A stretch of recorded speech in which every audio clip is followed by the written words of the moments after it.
Well, speaking of killing, Okay. I don't know if you recall this a couple of months ago.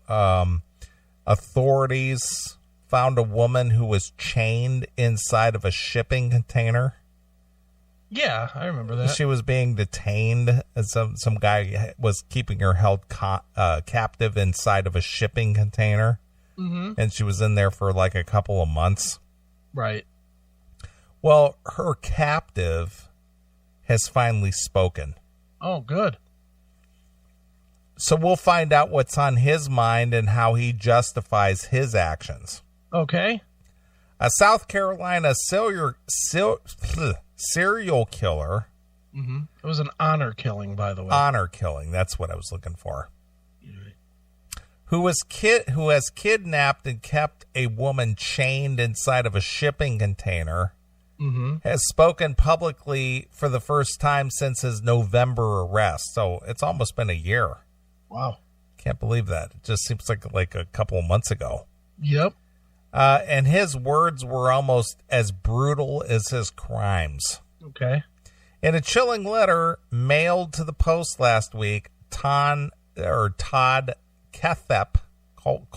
I guess, Kohlhepp.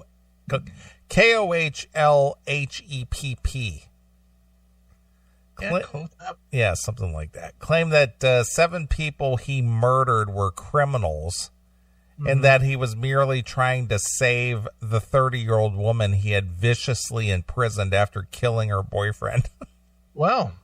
Good Samaritan. Well, see, that's the whole mindset of Antifa. Mm-hmm. Even though Antifa, for those of you who are not following the news, that's short for anti-fascists. Yeah. Their ideology, if you will, when they show up to these rallies, which basically it was those white supremacists against the Antifa people. Mm-hmm. And when President Trump said that, there was wrongdoing on all sides. Yeah. And people were all upset about that because he didn't specifically call out the white supremacist. Right. The Antifa people justify their acts of terrorism or violence because they're quote unquote fighting against the bad people. Yeah. Because they're right. Because they're right and everybody else is wrong. Basically, yeah. So we're justified in using violence because we were doing it for a good reason. Sure. Well, this is sort of the same ideology here. This guy is claiming that killing 7 people and killing this woman's boyfriend, he was basically doing her a favor. Doing the Lord's work. Yeah, he was saving her. He was. I'm with him on this. See, so it was justified to do that.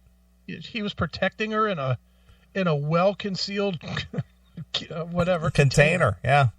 No bullets or anything could get in there and harm her. And and then he killed off anybody else around it. Sure. No one wants to really look at who they were. That is family, friends, connections. The 46-year-old killer wrote of his victims. Right. The cold-blooded murderer shot and killed 7 people over the span of 13 years, burying 3 of the bodies across his 95-acre spread in a rural northwestern South Carolina. I can't say this guy's name. Kohlhepp, who had been serving 7 consecutive life sentences after pleading guilty to the killings, went on to accuse the woman he kept in a metal cargo container for 2 months of being as big of a criminal as I am. Nathan has a great question in the chat room. Did he buy this container from your company, He Neely? could have. I may have sold him that death trap. Did he take the one from the Indians with the rebate? I want the cheap one. I want my $50 back. Immediately. Wendell, don't fuck me on the money. Don't do it. Now that I've been caught, can I sell the container back at the full price? Can I get extra money for the blood that's inside it, Neely?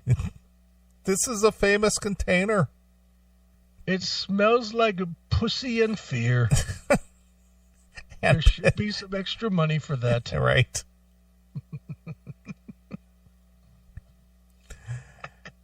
She wasn't raped, he claimed in his barbaric victim-blaming diatribe written neatly in script on 2 double-sided loose-leaf pages.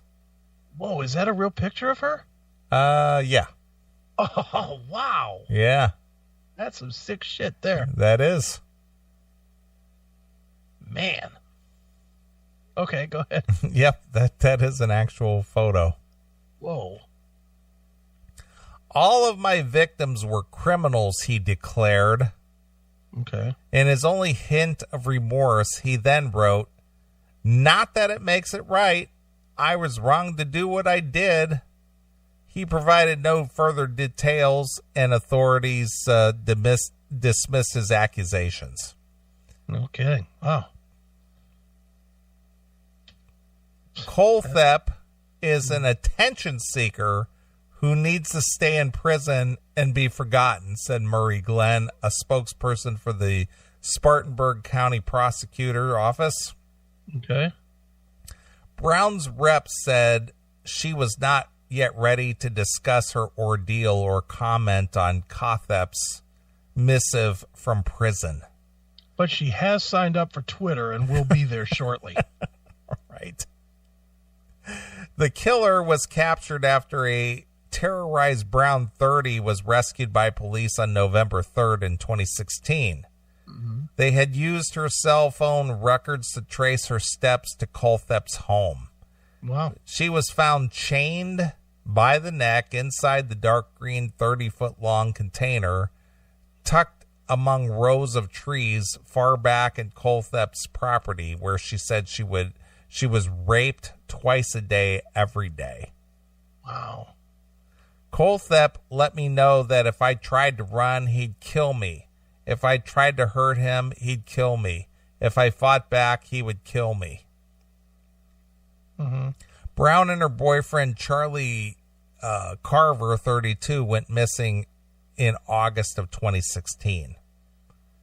They had gone to Colthep's property to help him with yard work. They had previously worked several jobs for Colthep over a 3-month period, Brown said, and nothing ever set off warning bells.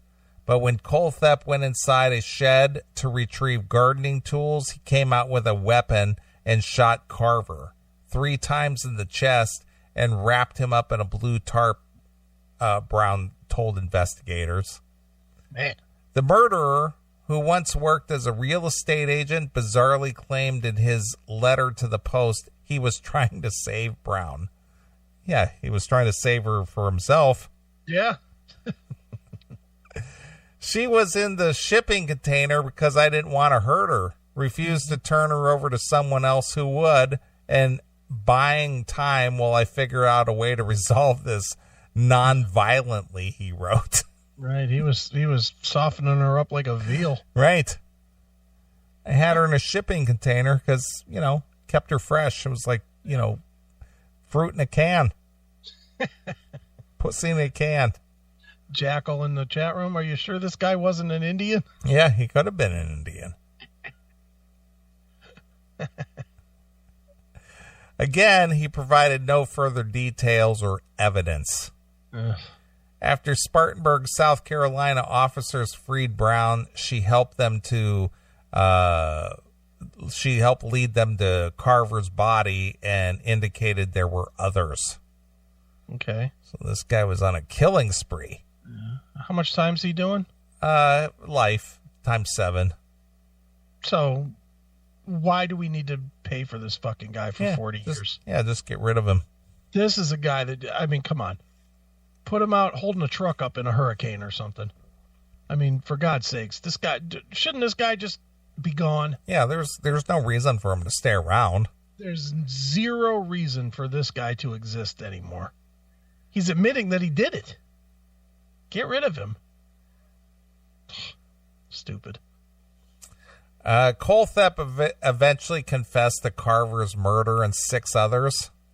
Mm-hmm. 4 employees of the Superbike Motorsports shop in Genesee, South Carolina in 2003 because they wouldn't allow him to return a motorcycle. Wow. 4 employees. How do Jesus. 4 people go missing and nobody knows what happened to them? Yeah, no shit. 4? Yeah, we're going to do a little restaffing this week. Yeah. 4 of our guys just didn't show up to work this week. And somehow we don't have a weekday or weekend shift this week. I don't know what we're doing. Right.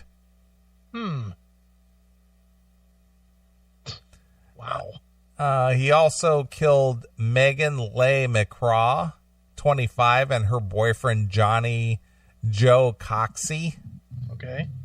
29, who had been missing since December of 2015 when Cole Thepp had recruited them to do his yard work. So this guy's got a pattern. Yeah. In his letter, Cole Thepp accused the bike shop of being a chop shop Uh-oh. with $80,000 cash sitting in a safe. He made no mention of the Coxies. The killer had previously served 14 years in prison for kidnapping and raping a 14-year-old girl in 1986. Yeah, but let's keep him alive. Well, see, he was a candidate for mayor, according to your thought process. There is that. Would you vote for this guy or Rahm Emanuel? There you go. So this guy was already in jail for 14 years. He got out. He served his time. Sure. Ran for mayor. I voted for him over Hillary Clinton or Rahm Emanuel. Who would you vote for, this guy or Hillary Clinton? Come on. Which guy? Which one? Because I have to vote? Yeah. Boy, I tell you, Hillary that's a toughie. See, to me, Hillary's got 120 murders. This guy's only got like that 10. is true. That is true. She just hasn't been convicted yet. Yeah, but between her and Bill, they got like 150 people that they've killed. That's true. So this guy's a rookie. Right. Not in their league. Sure. In a psych evaluation the same year, court psychiatrist Dr. Roger Martig. You ever notice none of these people have like normal names? Yeah. They never have like Smith or Jones. They do when I read these stories. They always have these whack-ass names. So Cole Thepp had an above-average IQ of 118. Okay. But described him as extremely self-centered, you think? Really? As well as touchy and defensive. Wow. You need to be a psychologist to know that? The exam concluded he was not psychotic, but was distrustful of others and generally unconcerned or lacks understanding as to how his behavior affects others. Well, that's known as a sociopath. Yeah. He might have had a slight anger issue too. Yeah. Just throwing that out there. Yeah, but you're not a psychologist. No, I'm guessing. I'm just guessing. Okay. I could be wrong. So anyway, that's the fate of the girl that was locked up in a container. Well, wouldn't it be something if you hired her to sell containers? After Right. all? It'd be great. I understand you're pretty familiar with these things inside and out. Yeah. You'd be really a good asset to our company telling people about the living conditions inside one of these. Right. I hear people want to convert these things into homes. Yeah, maybe you could help out there. And being that you've lived in one of these, Yeah, exactly. you might add some practical information. Maybe you can tell them where to put the chains so that they're not so loud. Exactly. They don't rattle across the floor. Jesus. All right. Well, we've had quite the show so far. So far, so good.